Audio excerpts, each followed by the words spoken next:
சில முக்கியமான விஷயங்களை மட்டும் நான் இந்த இடத்துல பகிர்ந்து கொள்றது சம்பந்தமாக. அல்லாஹ்வுடைய மார்க்கத்தை பொறுத்த வரைக்கும் அல்லாஹ்வுக்கு பிறகு, படைத்த இறைவனை வணங்குதலுக்கு பிறகு, இறைவன் அவனுடைய அடியார்கள்ட்ட எதிர்பார்க்கக்கூடிய ஒரே ஒரு கடமை, அவனுடைய கடமைக்கு பிறகு என்னன்னு சொன்னா பெற்றோர்களுக்கு பணிவிடை செய்தல், பெற்றோர்களிடத்துல நல்ல முறையில் நடந்து கொள்ளுதல் தான். குர்ஆன் சொன்னது வகதா ரப்புக அல்லா தஅபுது இல்லா இய்யா வபில் வாலிதைனி இஹ்சானா. மனிதர்களுக்கு இறைவனை வணங்குதலை இறைவன் விதியாக்குகிறான். அதற்கு பிறகு அல்லாஹ் என்ன சொல்றான்னா, பெற்றோர்களிடத்தில் நல்ல முறையில் நடந்து கொள்ளுதலை இறைவனுக்கு பிறகு இறைவன் விதியாக்குகிறான் அப்படின்னு சொல்றான். குர்ஆன்ல ரெண்டு வசனங்கள், குர்ஆன்ல 3 வசனங்கள் இருக்கு. ரெண்டு கடமைகளை இணைத்து சொல்லும். இப்னு அப்பாஸ் சொன்னாங்க, அந்த ரெண்டு கடமைகளை இறைவன் இணைத்து சொல்றதுக்கு காரணம், ஒரு கடமையை செஞ்சு இன்னொரு கடமையை விட்டால் இன்னொரு கடமையை செஞ்சும் பிரயோஜனம் இல்லை அப்படிங்கிறது தான். அதுல முதல் அத்தியுல்லாஹ் அத்தியுர் ரசூல், அல்லாஹ்வுக்கு கட்டுப்படுங்கள், அல்லாஹ்வுடைய ரசூலுக்கு கட்டுப்படுங்கள். ஒரு மனிதன் அல்லாஹ்வுக்கு கட்டுப்பட்டு அல்லாஹ்வுடைய ரசூலுக்கு கட்டுப்படலைன்னா பிரயோஜனம் இல்லை.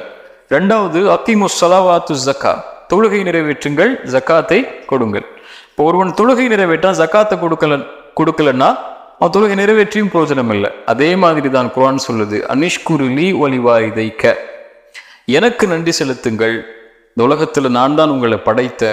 ரெண்டாவது உங்களுடைய பெற்றோர்களுக்கு நன்றி செலுத்துங்கள், ஏன்னா அவங்க மூலியமா தான் இந்த உலகத்துக்கு நீங்க வந்தீங்க. அப்படின்னா எனக்கு நன்றி செலுத்துகிறான் ஒருவன், அல்லாஹ்வுக்கு நன்றி செலுத்துகிறான் ஒருவன், பெற்றோர்களுக்கு நன்றி செலுத்தலைன்னா என்ன அர்த்தம்? அல்லாஹ்வுக்கு நன்றி செலுத்தலன்னு அர்த்தம்.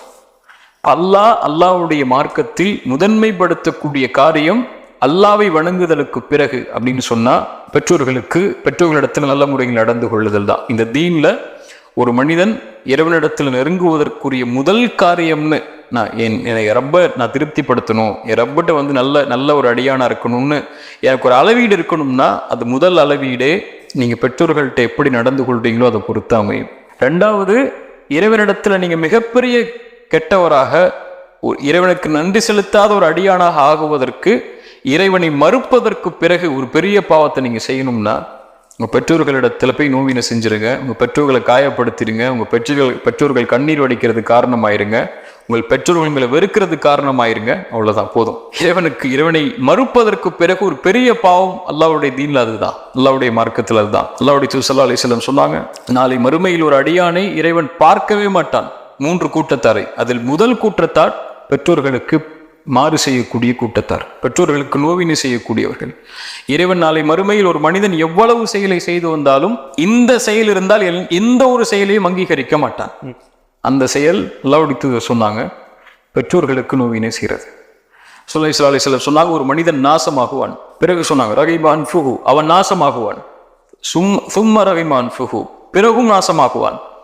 பெற்றோரில் ஒருவரோ இருவரோ உயிரோடு இருந்தும் யார் அவர்களுக்கு பணிவிடை செய்வதன் மூலமாக, நல்லா கவனிங்க, சொர்க்கம் நுழையவில்லையோ அவன் நாசமாகுவான். சுப்ஹானல்லாஹ், எவ்வளவு பெரிய எச்சரிக்கை அல்லாஹ்வுடைய மார்க்கம் சொல்லுது. ஒரே ஒரு செய்தி சொல்லி முடிச்சுக்கிறேன். அல்லாஹ்விடத்தில் ஒரு மனிதன் நெருங்குவதற்கு உள்ள முதல் அடிப்படை காரியம் பெற்றோர்களிடத்தில் நல்ல முறையில் நடந்து கொள்றது தான். இப்னு அப்பாஸ் ரலியல்லாஹு அன்ஹு ஒருவர் அவர் சொல்றார், இப்னு அப்பாஸ், நான் ஒரு பெண்ணை திருமணம் செய்ய ஆசைப்பட்டு பெண் பேசினேன், அந்த பெண்ணோ என்னையே மாற்றி இன்னொருத்தரை திருமணம் செஞ்சுட்டார். ஆனால் கோபத்தில் அந்த பெண்ணை நான் கொலை செஞ்சுட்டேன், தண்டனை எனக்கு கிடைக்க போகுது, அதுக்கு என்ன தண்டனையோ வாங்கி கொள்றேன். ஆனா ஃபஹல்லி மின் தௌபா, அல்லாஹ்விடத்தில் எனக்கு மன்னிப்பு உண்டா அப்படின்னு கேட்கிறாங்க, நான் செய்த இந்த பாவத்துக்கு. இப்னு அப்பாஸ் கேட்டாங்க, உம்முக ஹய்யா, உன் தாய் உயிரோடு இருக்கிறாளா? இப்னு அப்பாஸ் சொன்னாங்க, என் தாய் உயிரோடு இல்லை. இப்னு அப்பாஸ் சொன்னாங்க, நீங்க தௌபா செய், நல்ல முறையில் நடந்து கொள், நல்ல செயலை செய், அல்லாஹ் உன்னை மன்னிப்பான். அங்கிருந்து தோழர்கள் கேட்டாங்க, ஏன் இப்னு அப்பாஸ் அவரை பார்த்து நீங்க தாய் உயிரோடு இருந்தார்களான்னு கேட்டீங்க? இப்ப சொன்னாங்க, வல்லாஹி லா அலமு அமலன் அக்ரபு இலல்லாஹி அஸ்ஸ வஜல்ல மின் பிர்ரில் வாலிதா, அல்லாஹ்வுடைய மார்க்கத்தில் எனக்கு ஒரு செயல் தெரியவில்லை அல்லாஹ்வை நெருங்குவதற்கு தாய்க்கு பணிவிடை செய்வதை தவிர. ஒரு முஸ்லிமான வாலிபன் அல்லாஹ்வை நெருங்குவதற்கு ஆசைப்பட்டு தொழுகிறான், குர்ஆன் ஓதுறான், திக்ர் செய்கிறான், நோன்பு வைக்கிறான், தாவா செய்கிறான், அழைப்பு பணி செய்கிறான், மார்க்க நிகழ்ச்சிக்கு போறான், மார்க்க பயான்களை கேட்கிறான். இந்த செயலை விடவெல்லாம் அல்லாஹ்விடத்தில் அவன் நெருக்கமாக்குவதற்கு உள்ள முதல் அளவீடு அவன்கிட்ட இருக்க வேண்டிய செயல் பெற்றோர்கள், தாய் தந்தைட்ட நல்ல முறையில் நடந்து கொள்ளக்கூடிய செயல் தான். அது இல்லாம அவன் தொழுதாலும் சரி, நோன்பு வச்சாலும் சரி, ஜக்காத் கொடுத்தாலும் சரி, அவன் எவ்வளவுதான் உலகத்தில் நல்ல பேர் வாங்கி வச்சாலும் சரி, அல்லாஹ்விடத்துல ஒருபோதும் இந்த செயலை செய்யாத வரைக்கும் நல்லவரா மாற முடியாது. அதை கருத்தில் கொள்ளணும் இந்த சமூகம். அதாவது ஷேக் ஒரு நல்ல தெளிவான ஒரு பதிலாக சொன்னீங்க. ஷேக், இன்னைக்கு சமூகத்தில் நிறைய சீரழிவுகளை பார்க்க முடியுது. போன் அடிக்ஷன் அப்படின்னு சொல்லுவோம். அதாவது ஆபாச படங்கள் அப்படிங்கிற விஷயம் வந்து ரொம்ப அதிகரிச்சிருக்கு. ஒரு 90% இளைஞர்கள் வந்து இன்னைக்கு ஆபாச படம் பார்க்கக்கூடியவர்களாக இருக்கிறாங்க அப்படின்னு சொல்லி சென்செக்ஸ்ல சொல்கிறோம். அதில் முஸ்லீம் இளைஞர்கள் இருக்கிறாங்க, குரான் ஓதுறவங்க இருக்கிறாங்க, எல்லாருமே இருக்கிறதா பார்க்குறோம். இந்த விஷயத்தை எப்படி பார்க்குறீங்க? இது என்னன்னா ஷேக், திடீர்னு நான் ஒரு சொல்லாதீங்க என்ன ஹரி, ஒரு நாள் நாங்கள் பஸ்ஸில் ட்ராவல் பண்ணி வந்துட்டு இருக்கப்போ ஒரு சகோதரர் வந்து ஃபோன் பண்ணி ஒரு பையனை வந்து இந்த மாதிரி தாவா சென்டரில் சேர்த்தணும் அப்படிங்கிற மாதிரி கால் பண்ணாப்படி. நம்மளும் சரி தாவா சென்டர் பேசுவோம் அப்படின்ற மாதிரி தாவா சென்டர்லையும் பேசணும், எல்லாம் இது பண்ணோம். கடைசியில் திரும்பி நம்ம ஃபோன் பண்ணி அவர் என்ன செய்கிறாரு, என்ன படிக்கிறாரு, எதுக்காக சேர்த்தணும் அப்படின்ற டீட்டெயில் கேட்கும் பொழுது அவர் சொன்ன வார்த்தை என்னன்னு பார்த்தீங்கன்னா, அந்த பையன் ஒரு 7th standard to 8th standard போகக்கூடிய ஒரு பையன், வயசில் ரொம்ப சின்ன பையன், அவனுக்கு மொபைல் ஃபோன் கையில் இருக்குது, எல்லா விதமான ஆபாசங்களையும் அவன் பார்க்கக்கூடியவனாக இருக்கான். கிளாஸில் இருக்கக்கூடிய சக மாணவிகிட்ட தவறான முறையில் நடந்து அந்த இடத்துல என்ன செஞ்சுருக்காங்கன்னா, அந்த பையனை வந்து பிடிச்சி கண்டிஷன் போட்டு திட்டிருப்பாங்க போல. இதெல்லாம் பார்த்து வீட்டில் இருக்கக்கூடிய பெற்றோர் வந்து மன உளைச்சலுக்கு ஆளாகிறாங்க. அது மட்டும் இல்லாமல் தந்தை இல்லாமல் வளர்ந்த ஒரு தாயினுடைய அரவணைப்பில் மட்டுமே வளர்ந்த ஒரு சிறுவனாக இருக்கக்கூடிய நேரத்தில் இந்த சிறுவன் அப்படிங்கிற பட்சத்தில் இப்போ இளைஞர்கள் அப்படின்னா ஓகே, இந்த சிறுவர்களுக்கு மத்தியிலும் கூட இன்றைக்கு அந்த மாதிரியான விஷயங்கள் அதிகமான அளவில் காணப்படுது. காலம், நிலைமை, சமூகத்துடைய சூழல், வாழக்கூடிய இந்த காலகட்டம் எங்க பார்த்தாலும் ஆபாசங்களின் பக்கம் ஈர்க்கக்கூடிய காலகட்டமா மாறிடுச்சு. எந்த அளவுனா, எனக்கு வந்த சில கவுன்சிலிங்க்கு எங்கிட்ட வரக்கூடிய சில விஷயங்களை, சில கேஸுகளை கூட சொல்றேன். முஸ்லிம் வாலிபன் தன் தாய் மேல ஈர்ப்பு கொள்றான். தன் தாயை பார்த்தால் கூட அவனுக்கு தவறான எண்ணங்கள் தோன்ற அளவுக்கு அவனுடைய சிந்தனைகள் மாறுது. தன்னுடைய சகோதரி மேல ஈர்ப்பு கொள்றான், தன்னுடைய உறவினர் மேல ஈர்ப்பு கொள்றான், தன் அண்ணனுடைய மனைவி மேல ஈர்ப்பு கொள்றான். அனுமதிக்கப்படாத உறவுன்னு தெரிந்தும் அந்த உறவு மேல தவறான எண்ணத்தை கொள்ளக்கூடிய காலத்துல நம்ம வாழ்ந்துட்டு இருக்கோம். அப்படி ஒரு மனிதனுடைய மூளையை, குறிப்பா வாலிபர்களுடைய மூளையை ஆக்கிரமிக்கக்கூடிய செயல்பாட்டுல மிகுந்த செயல்பாடுடையதான் நீங்க சொன்ன மாதிரி இந்த ஆபாச படங்கள் மாறிடுச்சு. இத தவிர்க்கிறதுக்கு 1000 காரணிகள் இருந்தாலும் முதல் காரணி அல்லாஹ்வுடைய பயம் மட்டும்தான். ஒரு மனிதன் தன்னை கண்காணிக்கக்கூடிய ஒருவன் இருக்கிறான் அப்படின்னு என்னைக்கு அவன் நினைக்கிறானோ அப்பதான் முதல்ல பாவங்கள் இருந்து வெளிவரக்கூடிய முதல் ஸ்டெப் எடுத்து வைப்பான். அது வரைக்கும் எடுத்து வைக்க மாட்டான். ரசூலுல்லாஹி ஸல்லல்லாஹு அலைஹி வஸல்லம் ஒரு ஹதீஸை சொன்னாங்க. குறிப்பா இந்த ஹதீஸ் தனிமையில தவறான காட்சிகளை பார்க்குறவங்களோ, தவறான செயல்பாடுகளை செய்கிறவங்களோ, தவறான எண்ணங்களை தனிமையில் வர்றவங்களுக்கு மிகுந்த எச்சரிக்கையான ஹதீஸ். ரசூலுல்லாஹி ஸல்லல்லாஹு அலைஹி வஸல்லம் சொன்னாங்களா, அலமன்ன அக்வாமன் மின் உம்மதி யஅதூன யௌமல் கியாம பிஹஸனாத்தின் அம்சாலி ஜிபாலி திஹாமத பைதன். என் சமூகத்தில் ஒரு மக்கள் நாளை மறுமையில திஹாமாவுடைய மலையளவு நன்மைகளை சுமந்து வருவாங்க. ஆனால் அந்த நன்மைகளை திஹாமாவுடைய மலையளவு சுமந்து வந்தாலும் அல்லாஹ் அதை தூசிகளாக மாற்றி விடுவான். சஹாபாக்கள் கேட்டாங்க, அல்லாஹ்வுடைய தூதரே, அவங்களை பற்றி எங்களுக்கு சொல்லுங்க, அவங்க யாரு? ரசூலுல்லாஹ் சொன்னாங்க, அவங்களுடைய தோளில் இருந்து வருவார்கள், உங்களை சார்ந்தவர்கள் அவர், உங்களுடைய மக்கள் தான், உங்க சமூகம் தான், வேற சமூகத்தை பத்தி நான் பேசல. எப்படி இரவுடைய வணக்கத்தை நீங்கள் எப்படி எடுத்துக்கொள்கிறீர்கள்? சஹாபாக்களை பார்த்து சொல்றாங்க, தஹஜ்ஜுடைய தொழுகையோ கியாமுல்லைலுடைய தொழுகையோ நீங்க எப்படி தொழுவீங்களோ அது மாதிரி அவங்களும் தொழுவாங்க. கியாமுல்லைலுடைய தொழுகையை தொழுவான். இப்ப கியாமுல்லைல தொழுகிறவன் ஃபஜ்ர தொழ மாட்டானா?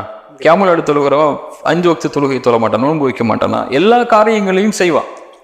ஆனா இப்படி ஒரு மனிதன் வருவான் நாளைக்கு மறுமையில. ஆனா அவனுடைய நன்மைகள் எல்லாம் திஹாமாவுடைய மலையளவு இருந்தாலும் என்னாகும்? தூசியா மாற்றப்பட்டுரும். ரசூலுல்லாஹி ஸல்லல்லாஹு அலைஹி வஸல்லம் அவங்கள்ட்ட கேட்டாங்க, அல்லாஹ்வுடைய தூதரே, என்ன பாவம் செய்வான்? வஇதா ஹலவ் பிமஹாரிமில்லாஹி இன்தஹகுஹா. இதான் முக்கியங்க. வெளிப்படையில் அவன் எந்த ஒரு தவறான செயலையும் செய்ய மாட்டான், நல்லவரா இருப்பான். ஆனால் தனிமைன்னு வந்துருச்சுன்னா, இந்த கதவுகள் அடைக்கப்பட்டு ஜன்னல் அடைக்கப்பட்டு யாரும் அவரை பார்க்கலன்னு எண்ணம் வந்துச்சுன்னா ஃபோன் எடுத்துருவான், யூடியூப் போயிடுவான், தவறான வெப்சைட்டுக்கு போயிடுவான். ஏன்னா யாரும் அவனை கண்காணிக்கல. அப்போ தவறான செயலை பார்க்க ஆரம்பிச்சுவான். அப்ப தனிமையில் அல்லாஹ்வுடைய சட்டங்களை முறித்து விடுவான். வெளிப்படையில் முறிக்க பயப்படக்கூடியவன்.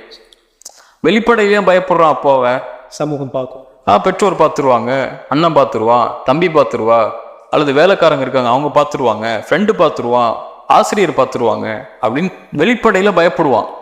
ஆனா தனிமையில யாரும் பார்க்கலையே. அதனால நான் வந்து எதை வேணாலும் பார்க்கலாம், எந்த ஒரு காட்சியை வேணாலும் பார்க்கலாம், யாரிடத்துல வேணாலும் தவறா பேசலாம், யாரிடத்துல வேணாலும் தவறான தொடர்பு வைக்கலாம்னு சொல்லி எண்ணம் அவனுக்கு வர ஆரம்பிச்சிடும். இப்ப இப்படி தனிமையில் அல்லாவை மறக்கக்கூடியவன் இந்த செயல் செய்தால் அல்லாஹ் அவனுடைய நன்மைகளை திகாமாவுடைய மலையளவு இருந்தாலும் அல்லாஹ் தூசிகளா மாத்திடுவான். ஏன் அல்லாவுக்கு இது அவ்வளவு கோபத்துக்குரிய காரியம்னா, அது எதனால இவ்வளோ கோபத்திற்குரிய காரியமாக? அல்லாஹ் உங்களை பார்க்கல நீங்க நினைச்சா யாரு? நீங்க அல்லாஹ் உங்களை பார்க்கல நினைச்சா நீங்க யாரு? முஸ்லிமா? இல்லை, முஷ்ரிக்காயிருவீங்க. இறைவனை மறுக்கக்கூடிய காரியத்துக்கு நெருக்கமாயிருவீங்க. அல்லாவுடைய பார்வையை மறுக்கக்கூடியவன். இப்ப அல்லாஹ் என்ன பார்க்கல அப்படின்னு ஒருத்தர் நினைச்சானா, அல்லது வெளிப்படையில தான் இந்த பகல்ல தான் இறைவன் பார்க்க முடியும், ஜன்னல் அடைச்சிட்டா கதவை அடைச்சிட்டாலாம் அல்லாஹ் பார்க்க முடியாது அப்படின்னு நினைச்சவன் யாரு? அப்போ உன்னுடைய பெற்றோர்கள் வெளிப்படையில உன்னை பார்த்தால் பயம் வருது, உன் சகோதரன் பார்த்தால் பயத்தை விட வெட்க உணர்வு வருது. அவன் என்ன பார்த்துட்டு என்ன நினைச்சிருவான், இவன் என்ன பார்த்துட்டு என்ன நினைச்சிருவான், அவன் என்ன தெரிஞ்சுட்டான்னு நினைச்சிருவான். நான் தவறான படத்தை பார்த்துட்டு இருக்கும்போது என் ஃப்ரெண்டு பார்த்துட்டானா, டே என்னடா பார்த்துட்டு இருக்க, எல்லாம் பார்க்கலாமாடான்னு கேட்பான்ல. அம்மா பார்த்தாங்கன்னா ஏன் புள்ளையார கேட்பாங்கல்ல. அப்ப அதை பயப்படுற. இப்ப தனிமையில இறைவன் வெளிப்படையில இறைவன் பார்க்கறான், வெளிப்படையில எல்லாரும் பார்க்கறாங்கன்னு பயப்படுற. தனிமையில ஒன்று ஒருத்த பார்க்கறானு. இப்போ உன் பெற்றோருக்கு முக்கியத்துவம் கொடுப்பதை விட நான் அடிக்கடி பயன்கள்ல சொல்லுவேன், நீங்க ஒரு வாலிபன் கதவு மூடிட்டு தப்பான ஒரு படத்தை பார்த்துட்டு இருக்கான்னு வைங்க, வெளியில வந்து அவனுடைய பெற்றோர் நடந்து வரக்கூடிய சத்தம் கேட்குது. அதை விடுங்க, பெற்றோரை விடுங்க, அந்த வீட்டுல வேலை செய்யக்கூடிய ஒரு வேலையால் நடந்து வரக்கூடிய சத்தம் கேட்குது. கதவு தட்டுறாங்க, தம்பி என்னப்பா பண்ற அப்படின்னு. என்ன செய்வான்? எல்லா அப்படின்னு சொல்லுவான். தொடர்ந்து மூடி வச்சுட்டு வேலையை பார்க்க ஆரம்பிச்சிருவான். அப்போ உன் வீட்டில் வேலை பார்க்கக்கூடிய ஒரு வேலையாளின் கால் தடத்தின் சப்தத்திற்கு நீ கொடுக்கக்கூடிய வெட்க உணர்வை கூட உன்னை படைச்ச ரப்பு உன்னை பார்க்குறான். அலம் தஅலம், அல்லாஹ் குர்ஆன்ல சொல்றான், வானம் பூமிகளை உள்ள எல்லாவற்றையும் அறிந்தவனாக அல்லாஹ் இருக்கிறான். மா யகுனு மின் நஜ்வா ஸலாஸத்தின் இல்லா ஹுவ ராபிஉஹும், நீங்கள் 3 பேர் இருந்தால் 4ஆமவராக அல்லாஹ் இருக்கிறான். நீங்கள் 4 பேர் இருந்தால் 5ஆமவராக அல்லாஹ் இருக்கிறான். நீங்கள் குறைவாகவோ கூடுதலாகவோ எவ்வளவு எண்ணிக்கையில் இருந்தாலும் இல்லா ஹுவ மஅஹும் ஐனமா கானூ, அல்லாஹ் உங்களோட தான் இருக்கிறான் நீங்கள் எங்க இருந்தாலும். அல்லாவை நீங்கள் பார்க்கக்கூடிய நிலைமையில் அவனை நீங்கள் தரம் தாழ்த்தினால் அல்லாஹ் ஏற்றுக்க மாட்டான்.